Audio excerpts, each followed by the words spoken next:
Alright, YouTube, it's time for Occult Video 56 on demon worship. Now, this is an oft misunderstood title. A lot of people don't seem to quite understand what it relates to. They think it has to do with groups of people that practice the occult. They do like enchantments and spells and stuff, and they sort of worship various demonic entities. The first problem is that many of these entities are simply paganized, sort of, they're balls, literally. Baal, of course, sort of the folkish.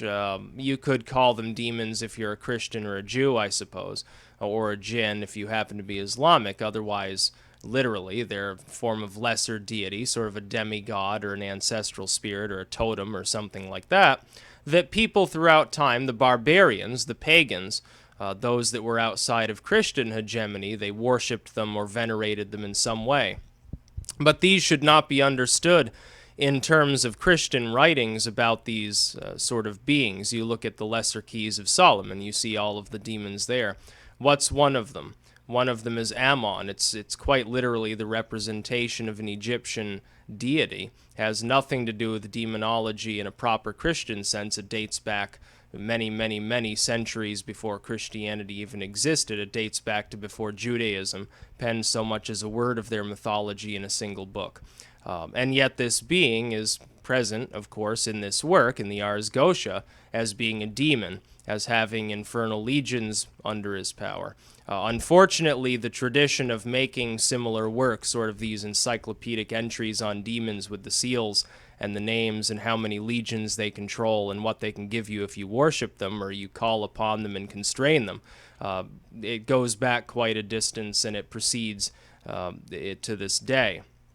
It's still done. There are new grimoires that are penned every single year, many of which are very well-meaning, but essentially they have this same basic mistake.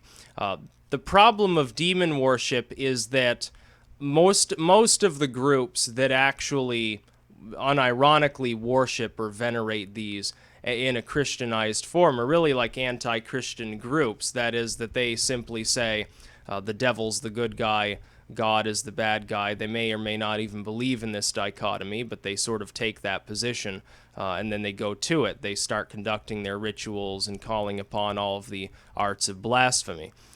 In a more authentic sense, though, that's not exactly what the occult entails. The problem is that Christians for hundreds of years, and Islamists as well to an extent, not always, not on the outskirts of their civilization, not in the Ottoman days, but certainly under any of the Arab-controlled states or empires, certainly. And under Judaism especially, if the mysticism is outside of the realm of what their rabbis consider to be appropriate, what they consider to be at least marginally holy, what you're looking at is that the Christians and all of these other groups, so they were the ones doing the demonizing quite literally. That is, a person was practicing what we would consider a basic rudimentary fortune telling, dabbling with some sort of divinatory process that has nothing to do with an occult sort of pedigree of any sort, and they were burned at the stake and called a witch.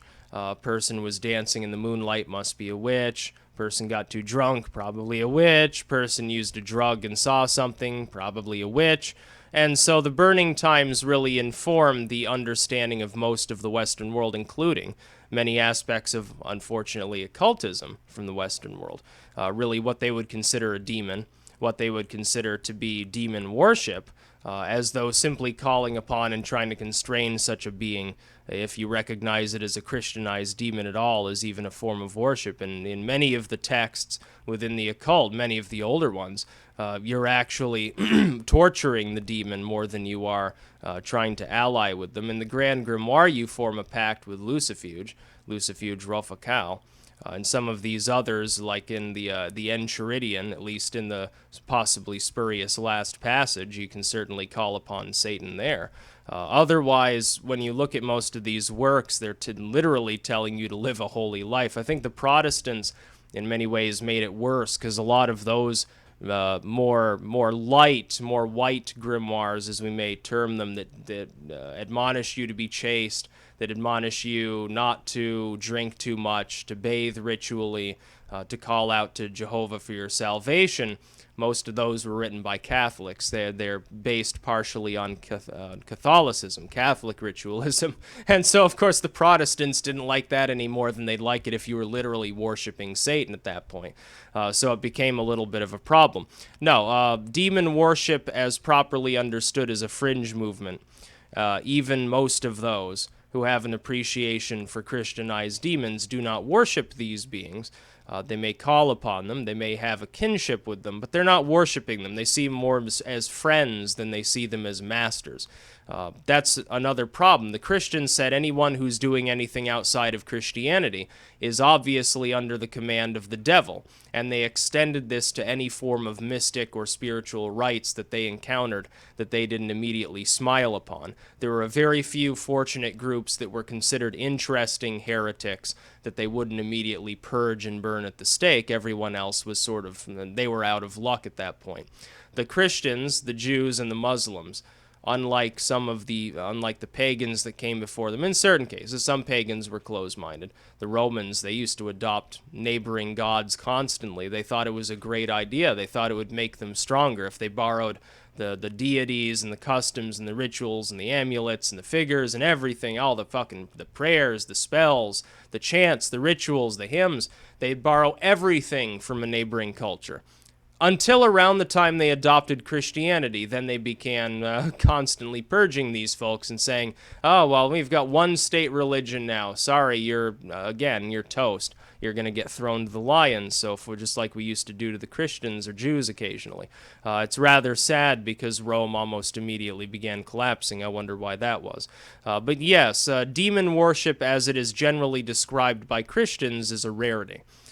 You're going to find a few nutcases, I suppose, that worship some sort of entity that they claim is real. They're not going to be able to prove it, but they claim that it's real, that they see a demon or whatever. In many cases, we're looking at mental illness. Where we're not, we're looking at a brand of fanaticism.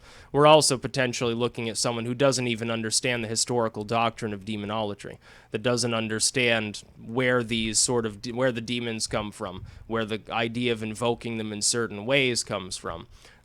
Where in many cases where their names come from, where do they actually originate? Read the Testament of Solomon, and you get a little bit of a more adequate look at some of this stuff.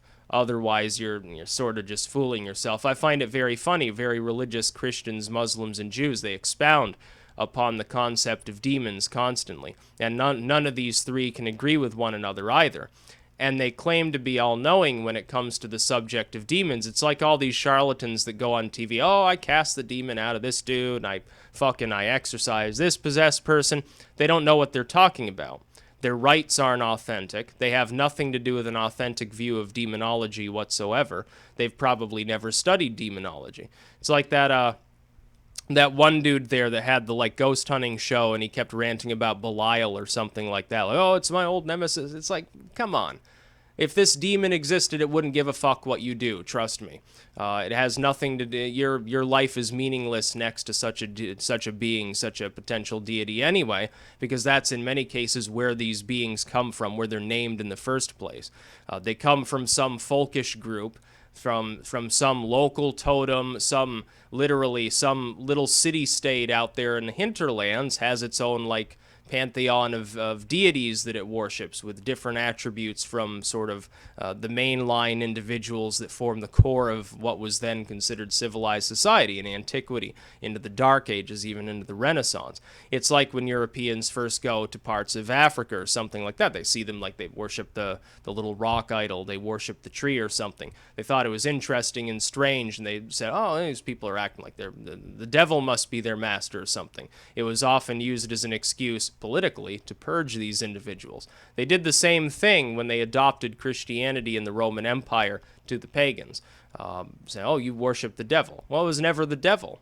The Christian devil doesn't even exist. The Christian devil never had a part in most respects with any of these other beings that are being mentioned. The idea of the little red man with the pitchfork and these legions of demons below him, it's apples and oranges mixing the two together. One is a Judaistic sort of trickster spirit that gets turned into the Lord of Darkness, and he's reigning over a bunch of pagan figures. So that's a little bit of a problem for those that want to study demonology. There are ways, of course, to determine the truth here, but you have to do a great deal of study, and you're not going to get it from any Christian pastor, any priest, any rabbi or imam.